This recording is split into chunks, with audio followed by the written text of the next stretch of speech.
आंकड़े हमारे फैसला आपका में आपका स्वागत है। आज बात महाराष्ट्र की माथापच्ची की, सियासी हलचल की।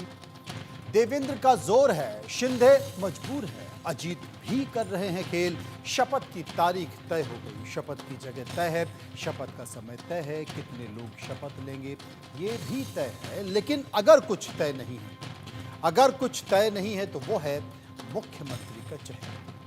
मिलकर चुनाव लड़ने वाले मिलकर मुख्यमंत्री तय नहीं कर पा रहे, बम्पर सीट लाने वाले मुख्यमंत्री का नाम नहीं बता पा रहे, जो कुर्सी पर रहते हुए कभी बीमार नहीं पड़े वो बात बात पर बीमार पड़ रहे। अजीत पवार ने 10 दिनों में मुंबई से दिल्ली की दूरी को कई बार कम कर रखा है। उम्मीद है कि कल बीजेपी विधायक दल की बैठक में मुख्यमंत्री के नाम पर सस्पेंस खत्म हो जाएगा। क्या देवेंद्र फडणवीस ही अगले मुख्यमंत्री होंगे या फिर कोई चौंकाने वाला नाम सामने आ सकता है, यह तो कल पता चलेगा। लेकिन हम आपको बताएंगे कि हमारे सर्वे में किसका नाम सबसे आगे चल रहा है, जनता इस माथापच्ची को लेकर क्या सोचती है। लेकिन उसके पहले एक रिपोर्ट हमने तैयार की है, इस रिपोर्ट को देखिए।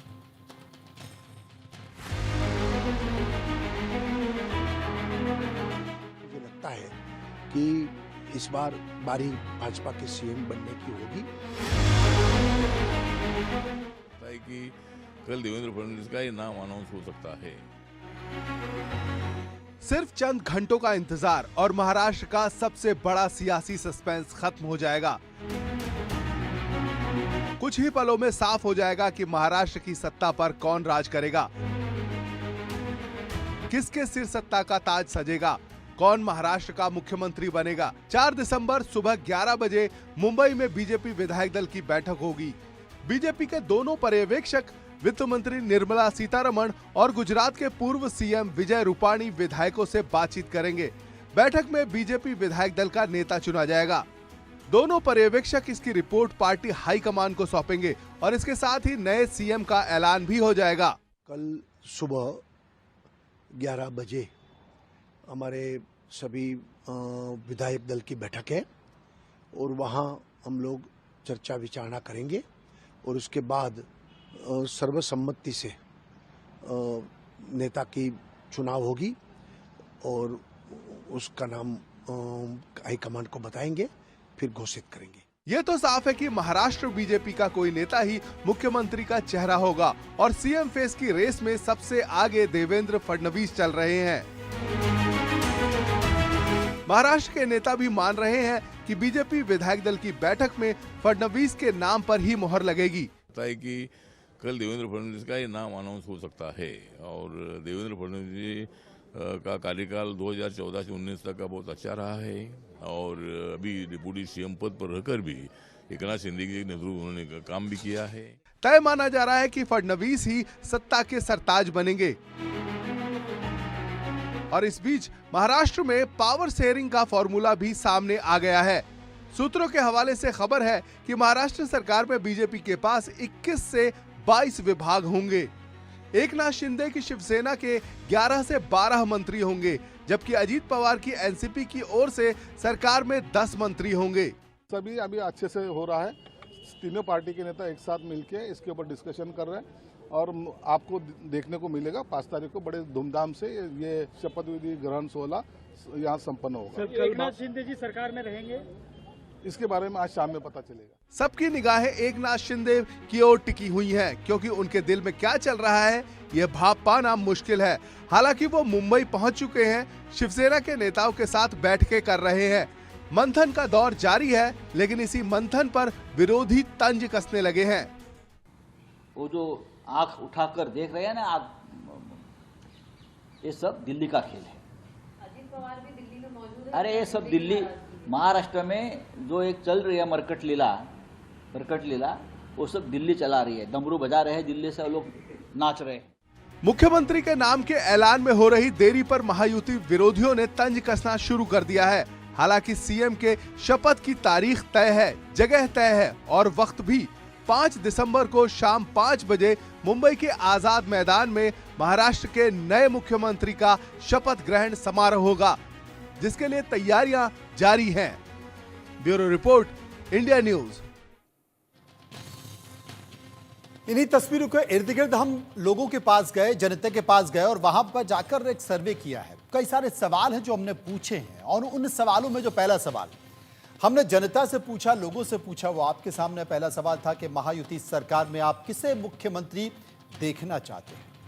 35% लोगों ने कहा एकनाथ शिंदे, 48% लोगों ने कहा देवेंद्र फडणवीस, 9% लोग अजीत पवार को बता रहे थे और 8% लोग कुछ भी कहना नहीं चाहते थे। सर्वे का एक और सवाल, महाराष्ट्र में शिंदे और अजीत पवार को साथ लेकर बीजेपी ने गठबंधन धर्म निभाया है। 74% लोगों ने कहा बिल्कुल निभाया है, 24% कह रहे थे ऐसा नहीं किया और 2% कुछ भी कहना नहीं चाहते थे। चर्चा कर ले। विश्वास पाठक प्रवक्ता बीजेपी हमारे साथ मौजूद हैं, चित्रा बातम प्रवक्ता कांग्रेस मेरे साथ मौजूद हैं, सुशील व्यास प्रवक्ता शिवसेना शिंदे गुट मेरे साथ हैं। सबसे पहले मैं भारतीय जनता पार्टी के प्रवक्ता के पास चलूंगा, उनसे पूछूंगा कि वो क्या सोचते हैं इस माथापच्ची पर, कई दिनों की उधेड़-बुन पर, दिल्ली से मुंबई, मुंबई से दिल्ली। विश्वास पाठक, विश्वास जी, आखिर देर किस बात की है? कोई देर नहीं है। 23 तारीख को पूरा हमारे चुनाव के नतीजे बाहर आ गए। महायुति को जबरदस्त हमें जीत मिली, मेजॉरिटी मिली। उसके बाद में तीनों दल, जो शिवसेना है एकनाथ शिंदे जी की, अजीत दादा पवार की एनसीपी है और भारतीय जनता पार्टी, ये अपने अपने दल का गठ प्रमुख नेता चुनने की प्रक्रिया में चल रहे हैं। उसमें से एनसीपी और शिवसेना का खत्म हो गया है। भारतीय जनता पार्टी एक राष्ट्रीय पार्टी है, उसकी एक प्रोसेस है। उसके तहत विजय रूपाणी जी और निर्मला सीतारामन जी, इनका आगमन मुंबई में हो गया है। कल निरीक्षक के निगरानी में जो भी हमारे विधायक चुनकर आए हैं वो अपना गठन नेता चुनेंगे और परसों शाम को 5 बजे मुख्यमंत्री का स्वेरिंग सेरेमनी होने जा रहा है। तो ये तो तय हो गया होगा चेहरा कौन है? देखिए, जो भी है ये एक हमारी डेमोक्रेटिक प्रक्रिया होती है। देवेंद्र फडणवीस, जो जैसा कि दिखाई दे रही है, तस्वीर दिखाई दे रहे हैं, तमाम भारतीय जनता पार्टी के नाम ले रहे हैं नेता, तो मान लिया जाए कि देवेंद्र फडणवीस ही महाराष्ट्र की सियासत का चेहरा होंगे? देखो, ये मानने में कोई गलत नहीं है। हर यहाँ के पार्टी के वॉलंटियर को लगता है कि देवेंद्र फडणवीस यहाँ के मुख्यमंत्री बने, लेकिन एक चुनावी प्रक्रिया है। कल निरीक्षक आएंगे, उनके समक्ष विधायक अपना नेता चुनेंगे। हो सकता है वो देवेंद्र फडणवीस जी होंगे और देवेंद्र फडणवीस जी परसों मुख्यमंत्री पद की शपथ लेंगे। प्रवक्ता कांग्रेस चित्रा जी मेरे साथ मौजूद है। चित्रा जी, थोड़ा टाइम लगता है, देखिए बड़ा बहुमत है, अपार बहुमत है, तूफान आया, आंधी आई और तमाम विपक्षी गठबंधन हवा में उड़ गए। अब समय लग रहा है, लेकिन इस समय लगने पर आप चुटकी जिस तरीके से ले रही हैं, क्या ठीक है? बिल्कुल ठीक है। मनोज जी, आपको मेरी आवाज आ रही है? बिल्कुल आ रही है। स्वाभाविक है। आप बीजेपी का वो टाइम भी देखिए जब कर्नाटका में हमारी सरकार, जनता के मैंडेट वाली सरकार जब चुन के आई थी, तो एक हफ्ते के अंदर इन्होंने नाक में दम करके रखा था कि कौन सीएम कौन सीएम कौन सीएम करते रहे थे। महाराष्ट्र के अंदर बहुत जोर जोर से एक है तो सेफ है का नारा देने वाले आज कितने एक है, तो ये महाराष्ट्र की जनता को और कितना ही सेफ रख पाएंगे, ये तो आने वाला दिन ही वक्त ही बताएगा। महाराष्ट्र की जनता की हालत अभी तक भी बदतर थी और अब तो और बदतर होने ही वाली है।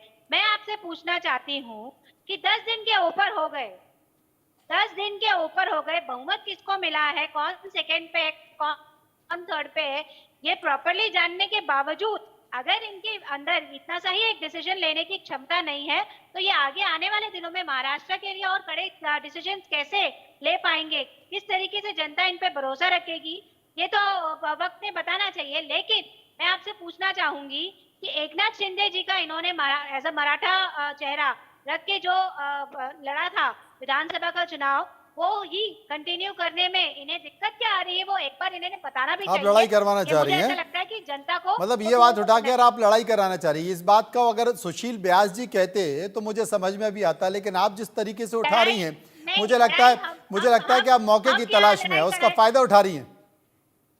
देखिए, हम मौका कौन दे रहा है मनोज जी? आपके सामने मौका अवेलेबल है। कोई 2-4 दिनों की बात नहीं थी। 26 तारीख को विधानसभा खत्म हो चुकी थी पिछली, और आज तक इनका एक चीफ मिनिस्टर अगर ये तय नहीं कर पा रहे हैं तो जैसे मैंने कहा, ये आने वाले दिनों में महाराष्ट्र की जनता की जटिल प्रश्नों को क्या ही तय कर पाएंगे, सुशील वो व्यास वक्त जी बताएगा। मौका दे रहे हैं तो उन्हीं के पास चलते हैं। सुशील व्यास जी, 2.5 साल महाराष्ट्र की सरकार को चलाया एकनाथ शिंदे साहब ने, एक बार भी बीमार नहीं पड़े, लेकिन हाल के दिनों में कई बार बीमार पड़ गए। मुंबई में बीमार पड़े तो गांव चले गए, फिर गांव में बीमार पड़ गए तो मुंबई से तमाम डॉक्टर्स वहां पहुंचे, और वहां से जब मुंबई आ गए तो फिर बीमार पड़ गए, तो फिर अस्पताल चले गए, फिर अस्पताल से फिर घर पर आए तो फिर बीमार पड़ गए। ये कहानी क्या है बीमार पड़ने की?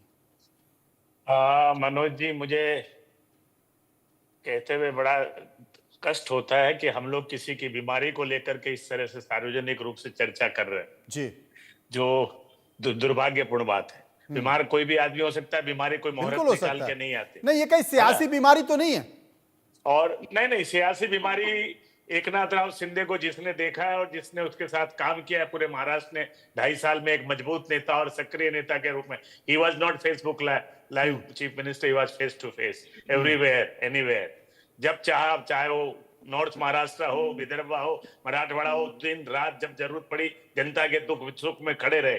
तो वो ऐसे नेता को आप ये नहीं कह सकते कि वो अचानक बीमार पड़ गए तो कोई बहाना है, बिल्कुल नहीं। और जिस आदमी ने घोषित रूप से, विश्वास जी भी मेरी बात को मानेंगे कि ये विधानसभा का चुनाव उनके नेतृत्व में लड़ा गया, पर यह तय हुआ कि चुनाव हो जाने के बाद तीनों दल के नेता आपस में बैठेंगे, मुख्यमंत्री का चेहरा चुन लेंगे। अब वो स्थिति आई है। अब हमारी बहन कह रही थी कि इतने 26 तारीख को हुआ और आज 3 तारीख है। मैं इनको याद दिलाना चाहता हूं, 2004 और 2009 में कांग्रेस और राष्ट्रवादी की सरकारें आई, कितने कितने दिन लगे थे, जरा इतिहास निकाल के देख लेना, 14 दिन और 15 दिन। तो ये प्रक्रिया है, हम उसको कोई दोषी नहीं मानते। कुछ प्रक्रियाएं ऐसी होती है जिसमें समय लगता है, और लेकिन इसका मतलब नहीं कि कोई प्रशासनिक कार्य कहीं रुक गए। जैसे आज आपने देखा, इतनी बीमारी के बाद भी जुपिटर हॉस्पिटल थाना से सीधा आकर के एकनाथ राव शिंदे जी ने और देवेंद्र फडणवीस जी ने, दोनों ने परसों निर्वाण दिवस जो अंबेडकर साहब का है 6 तारीख को, उसकी पूरी तैयारी, लाखों लोग मुंबई में आने वाले हैं, उनकी वीसी ली उन्होंने, तैयारियों की पूरी व्याख्या की, तैयारियों की जहाँ वो जो कहते हैं उसको सुपरविजन किया। तो उन्होंने अपने कर्तव्य निर्वहन को नहीं छोड़ा है। ठीक है, अब 3 दलों का गठबंधन है, कोई एक दल का तो सरकार बननी नहीं है, तीनों दलों का गठबंधन है, आपस में कुछ चीजें होती है, चर्चाएं होती है, वो चर्चा कर रहे हैं। और इसी का नाम राजनीति है, और इसी का नाम राजनीति है। हर राजनीतिक दल ये कोशिश करता है, गठबंधन के तमाम साथी ये कोशिश करते हैं कि भाई जितना दबाव बन जाए उतना अच्छा है, कुछ चीजें और हासिल हो जाएंगी, कुछ चीजें और चली जाएंगी। और मुख्यमंत्री का पद तो चला गया है, खुद शिंदे साहब ने अपने आप को अलग कर लिया है, तो बाकी की चीजें मिल जाए। अब बाकी की चीजें चाहे वो दबाव से मिले या फिर बीमार होकर मिले, लेकिन मिल जाए। और सबसे बड़ी बात है कि पहले ये कहा जा रहा था कि 2 तारीख को विधायक दल की बैठक है, अब तो आपने विधायक दल की बैठक भी टलवा दी, 4 तारीख को होने वाली है। हमारा विधायक दल का नेता तो एकनाथ राव शिंदे 6 दिन पहले ही चुन लिया गया है। आपने चुन लिया ना, यहाँ तो सरकार चुनने की बात है, उसके लिए सरकार का मुखिया चुनने की बात है, और आप सरकार का मुखिया चुनने की बात है। और आप भले ये बोल चुके होंगे कि हमें भारतीय जनता पार्टी का नेता पसंद है, लेकिन फिर इतना वक्त क्यों लग रहा है? कहीं ना कहीं कुछ तो है। सर्वे का एक और सवाल कि क्या शरद उद्धव की सियासी जमीन खत्म करने की प्लानिंग का हिस्सा है? शिंदे को साथ लेना 59% लोगों ने कहा बिल्कुल हिस्सा है, 37% लोग कह रहे थे कि ऐसा नहीं है, और 4% लोग इस पर कुछ भी कहना नहीं चाहते थे। सर्वे का एक और सवाल, क्या शिंदे का बीजेपी के साथ रहना ईडी सीबीआई का डर है? 42% लोगों ने हाँ कहा, 51% लोगों ने ना कहा, और 7% कुछ भी कहना नहीं चाहते थे। विश्वास पाठक, भारतीय जनता पार्टी के प्रवक्ता, ये तमाम चीजें तो हैं ही जो सवाल में निकल कर आ रही हैं विश्वास साहब, लेकिन क्या विभागों के बंटवारे को लेकर भी है कि अजीत पवार चाहते हैं कि वित्त उन्हें मिल जाए, एकनाथ शिंदे चाहते हैं कि उनको गृह मंत्रालय के साथ साथ पीडब्ल्यूडी मिले या फिर नगरीय प्रशासन मिले? क्या ऐसा कुछ है? इसी को लेकर माथापच्ची हो रही है। और प्रत्येक पार्टी के द्वारा अगर कोई एक खाते की डिमांड की जाती है तो इसमें गलत कुछ नहीं है, उनको पूरा हक है। लेकिन जैसा हमने कहा कि तीनों नेता इकट्ठा बैठेंगे, बैठने के बाद में सीट का बंटवारा या जो मिनिस्ट्री का बंटवारा वो हो जाएगा और पूरी तरह सुचारू से होगा। देखिए, गत 2.5 साल में एकनाथ राव शिंदे के नेतृत्व में जो सरकार चली है और जो भी मंत्री थे तीनों पार्टी के मंत्री बड़े सक्षम है, अनुभवी है, इसलिए कौन सा मंत्रालय ये करता है, चलाता है, उससे बहुत फर्क नहीं पड़ेगा क्योंकि सब लोग सक्षम है।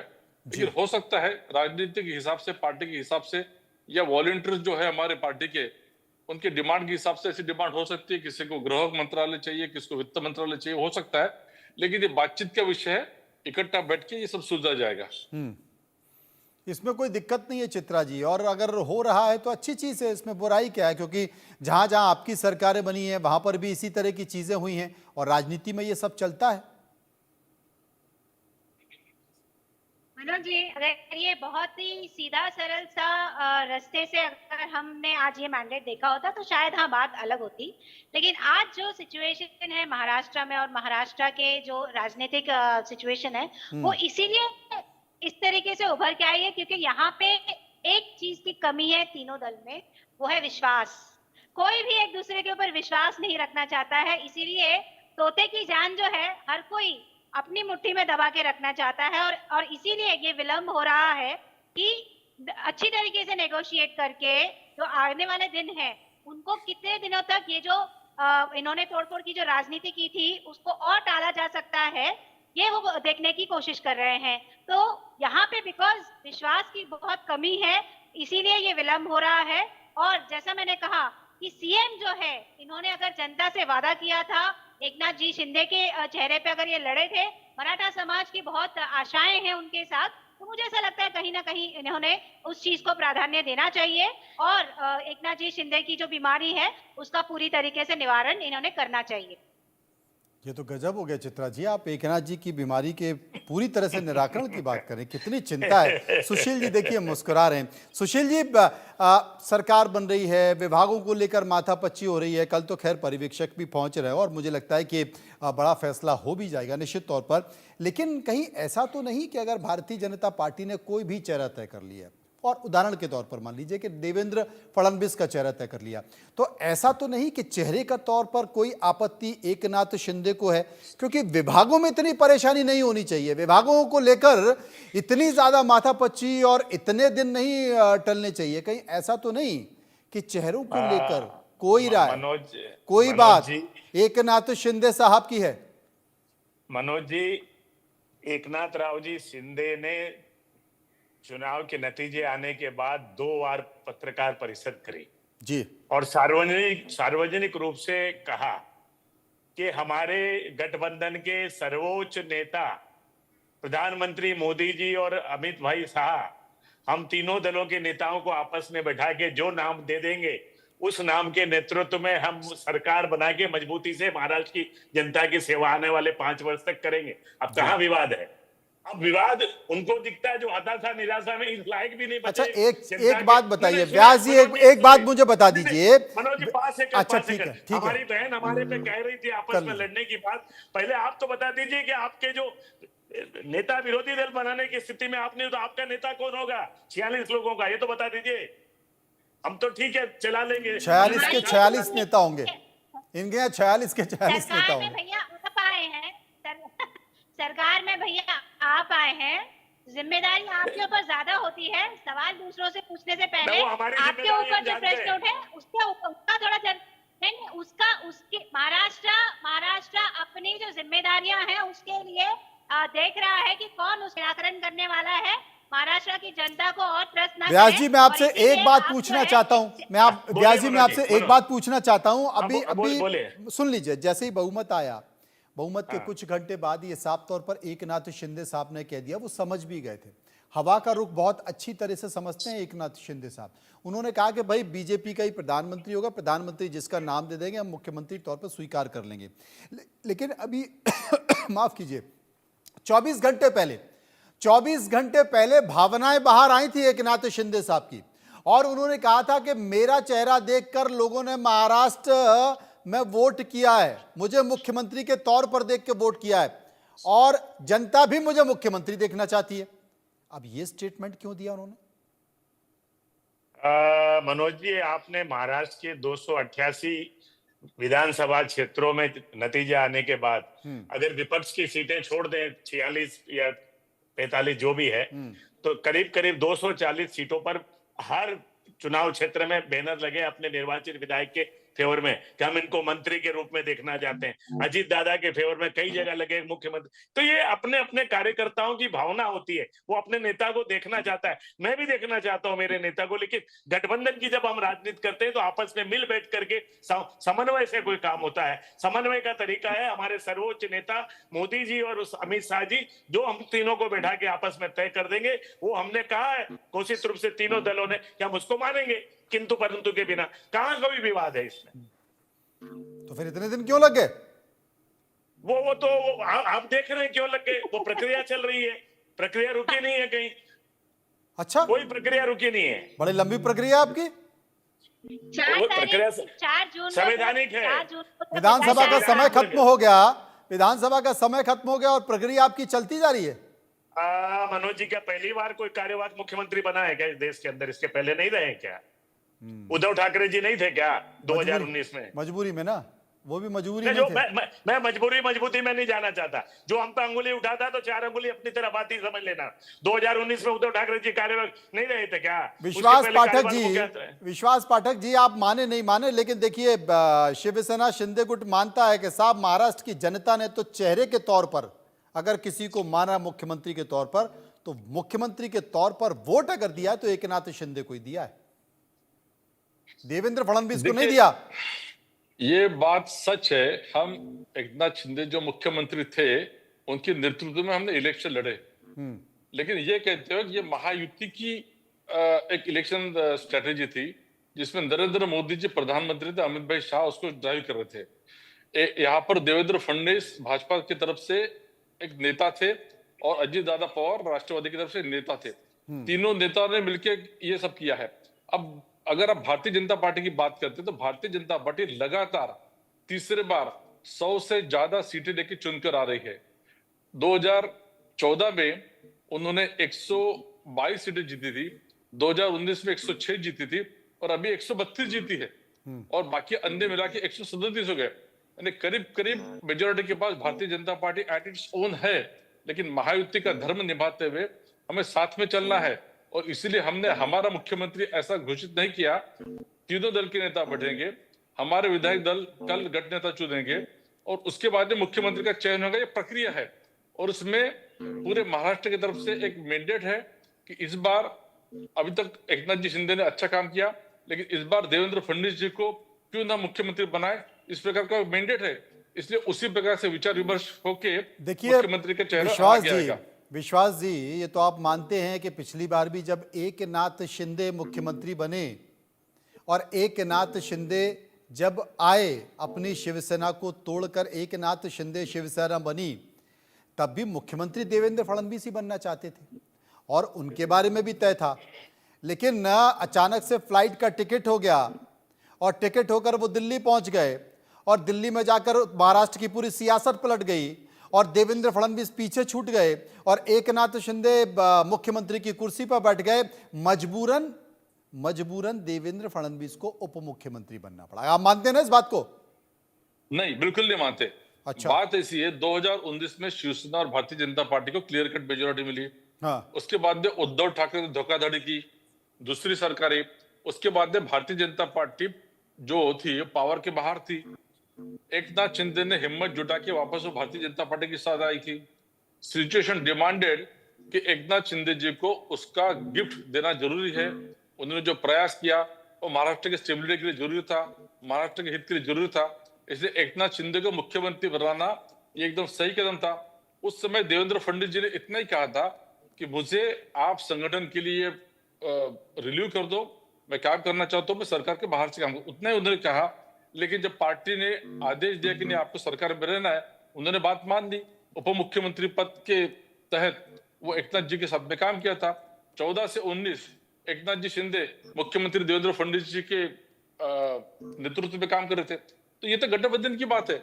अब जहां तक अजीत दादा का सवाल है, अजीत दादा जो है पवार, ये एकनाथ शिंदे जी और देवेंद्र फडणवीस से भी ज्यादा अनुभवी ऐसे मंत्री है महाराष्ट्र के। हाँ, तभी तो एक बार उन्होंने अनुभव दिखाया था कि शपथ लेने के बाद वापस चले गए, तो उनका अनुभव देखा हमने। देखिए, इस प्रकार से एक मैच्योर टीम है इसमें से कौन मुख्यमंत्री इतनी बनता है, ज्यादा वो बहुत मैच्योर? मायना नहीं रखता है। इतनी ज्यादा मैच्योर के शपथ ली और गायब? वो मायना नहीं रखता है। अरे क्यों इसलिए साहब, ये कमाल कर रहे तीनों हो। पार्टी की भारतीय सरकार भारतीय 5 साल तक राजनीति बड़े में ये भी इतिहास हो गया, आप दूरदर्शी करो काम मायने नहीं करेगी। रखता है, और सुशील जी मुस्कुरा रहे हैं। नहीं ठीक है, आप मुझसे कुछ पूछ रहे हैं मनोज जी? जी जी, मैंने कहा कि विश्वास पाठक जी कह रहे हैं कि ये मायने नहीं रखता। मैंने कहा साहब कमाल कर रहे हैं, सुशील जी मुस्कुरा रहे हैं और आप कह रहे हैं मायने नहीं रखता। नहीं, विश्वास जी भी वही चीज कहना चाह रहे हैं जो मैंने कहा कि विशेष परिस्थितियों में गठबंधन की राजनीति में आपस की समन्वय से फैसले लिए जाते हैं, परिस्थितियों को देख के। अब आप उदाहरण के, मैं कोई वर्तमान महाराष्ट्र की परिस्थिति का कोई उससे तुलना नहीं करना चाहता। कुछ वर्षों पहले मधु कोड़ा जी अकेले थे झारखंड में, एकमात्र विधायक, वो मुख्यमंत्री बन गए थे। परिस्थितियां होती है, परिस्थितियों के चलते निर्णय लेने पड़ते हैं। और आज भी नीतीश कुमार जी की संख्या कम है, बीजेपी की ज्यादा है, फिर भी मुख्यमंत्री नीतीश जी है बिहार में। तो ये परिस्थितियों के चलते गठबंधनों में फैसले होते हैं, समन्वय होता है आपस में, उस तरीके से कुछ निर्णय लिए जाते हैं। तो उसका मतलब कहीं संख्या बल नहीं भी देखना पड़ता है, कहीं स्थितियां परिस्थितियां देखनी पड़ती है, तब गठबंधन चलता है। और हमारा गठबंधन, मनोज जी बहुत निश्चित रहिए, जिस तरह से 2.5 साल मजबूती से हमने महाराष्ट्र की सेवा की है इकट्ठा होके, आने वाले 5 वर्ष भी विकास की गंगा हम मिल के बहाएंगे और बड़ी मजबूती से सरकार चलाएंगे। बिल्कुल सही बात है, विकास की गंगा मिल के बहाएंगे। और आपके गठबंधन ने जो परिणाम दिया है चुनाव का, वो तो वाकई चौंकाने वाला है ही। लेकिन आप दोनों की जो स्वर लहरियां हैं, आप दोनों के जो एकात्मवाद है और आप दोनों की जो एक पिच दिखाई दे रही है, उस पिच को देखकर पता नहीं क्यों चित्रा बाथम जी मुस्कुरा रही थी, लेकिन मुस्कुराने की गुंजाइश अभी फिलहाल भी नहीं दिखाई दे रही है। और जिस तरीके से स्वर में स्वर मिलाकर बात कर रहे हैं ना चित्रा जी, विश्वास जी और सुशील जी, मुझे लगता है आने वाले समय में भी कोई हंसने और मुस्कुराने की गुंजाइश मुझे तो दिखाई नहीं दे रही। देखिए मनोज जी, जिस तरीके से ये लोग आज के वक्त में इन लोग विधायक दल की बैठक और ये प्रक्रिया और वो प्रक्रिया वगैरह वगैरह का बहाना बना रहे हैं, मैं पूछना चाहती हूँ, जून 4 को जब लोकसभा के रिजल्ट्स आए थे, तो उसके कितने दिन बाद मोदी जी ने अपना शपथ ग्रहण कर लिया था? 2-3 दिन के अंदर ही कर लिया था ना। वहां पे तो पार्लियामेंट्री की बोर्ड की बैठक भी बीजेपी की हुई नहीं थी, और उससे पहले ही नरेंद्र मोदी जी ने अपना विधायक दल। अरे चित्रा जी कहाँ पड़ी है चक्कर में? मोदी जी के तो कोई नहीं है टक्कर में, दूर दूर तक ना गठबंधन का साथी है, ना पार्टी दूसरा कोई नेता है, तो वहां तो कोई कंफ्यूजन है ही नहीं है। 3 तारीख को फलित आया था और 10 तारीख को उन्होंने शपथ ग्रहण किया था, 7 दिन में किया था। इस बार भी 26 तारीख को, 26 तारीख से 3 तारीख तक 7 दिन हो रहे हैं। मनोज जी, मुझे अगर आप 10 सेकंड दें। प्रधानमंत्री चुन सकते हैं तो आप मनोज जी, सुशील जी ले लीजिए 10 सेकंड। मुझे बड़ा आश्चर्य होता है, हिंदुस्तान की ऐतिहासिक पार्टी, सबसे पुरानी पार्टी की प्रवक्ता चित्रा जी सुनिए, नेशनल चैनल में बैठ के प्रक्रिया को वगैरह वगैरह ये वो, अरे भाई ये संवैधानिक प्रक्रिया है जिसको पूरा करना पड़ता है, जिसको फॉलो करना पड़ता है। ये शब्दावली कांग्रेस पार्टी की प्रवक्ता की मुझे तो बड़ी हताशा निराशा दिखती है इसमें। सुशील जी, कौन सी प्रक्रिया ऐसी है जो संवैधानिक नहीं है, जो हमको नहीं करनी पड़ी?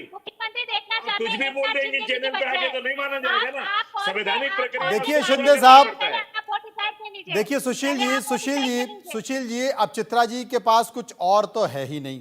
अब चित्रा जी बेसब्री से इंतजार कर रही हैं कि आपका गठबंधन जो है, और मुझे लगता है कि कल विधायक दल की बैठक हो जाएगी, नेता भी चुन लिया जाएगा, और चित्रा जी और उनके तमाम नेता बड़ी बेसब्री से इंतजार करेंगे कि गठबंधन का कोई भी जो साथी है, जो उसका नेता है, वो कोई भी मुड़ के कहे कि अटा माजी सटक ली, बस वो उसका इंतजार कर रही हैं। और उसका इंतजार करते हुए वो ये देखना चाहती है कि क्या कुछ होता है, लेकिन मुझे दिखाई नहीं देता कि कुछ ऐसा लगता है। और मुझे लगता है कि इंतजार करते हैं कि कल कौन नेता होगा, देवेंद्र फडणवीस होंगे या पार्टी ने किसी और को सोच रखा है, क्योंकि भारतीय जनता पार्टी आज के दौर में जहां भी चुनाव हो रहे हैं, कोई ना कोई चौंकाने वाला फैसला कर रही है। तो क्या महाराष्ट्र भी चौंकाएगा? सबको इंतजार